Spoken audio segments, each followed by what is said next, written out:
Well, they seem to be very eager about the prospects of school, but are they really ready?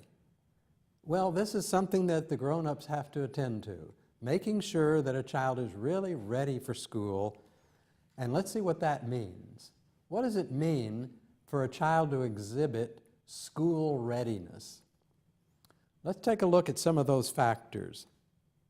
Well, of course, the first thing that comes to mind is, does the child have the cognitive traits that are needed? Now, of course, normally maybe we're talking about kindergarten readiness. In some places we may be talking about pre-kindergarten readiness. But whatever it is the child exhibiting the skills, the cognitive skills that would say, yeah, this child is ready to be in a school setting? So let's think about, okay, cognitive skills.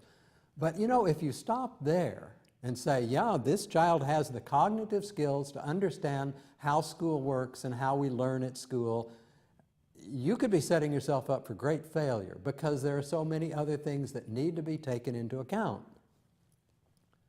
How about the child's social skills for kindergarten, pre-kindergarten, or first grade? Is the child ready socially?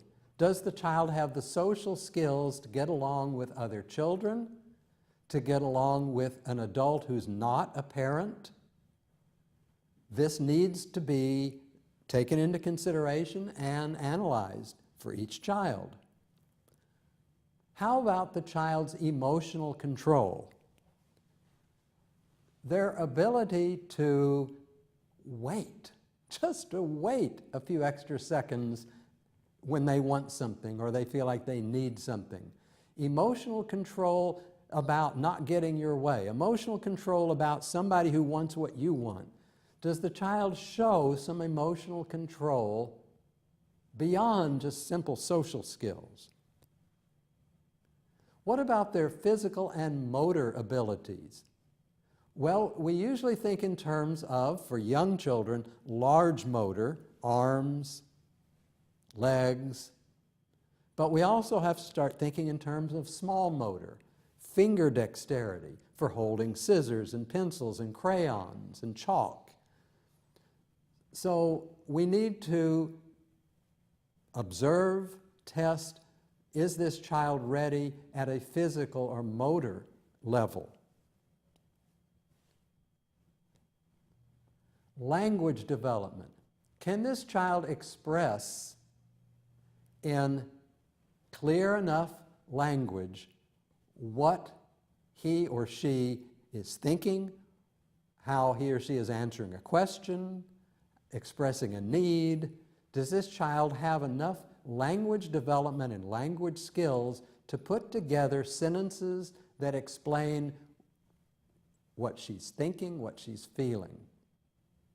That can be a very, very critical issue in school readiness. So when you put all this together, you realize that's a lot to try to ascertain about any particular child. So, realizing that, school officials have developed screening processes.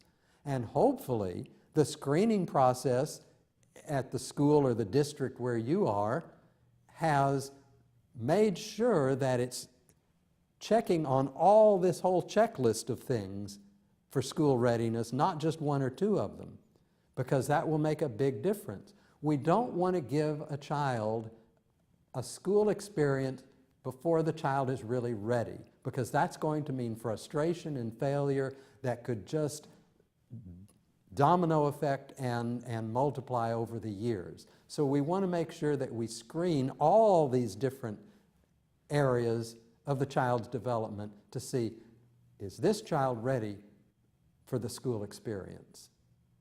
So do a little extra research, check the supplemental material, rewatch the video, and of course the review questions, and see what you can learn about school readiness.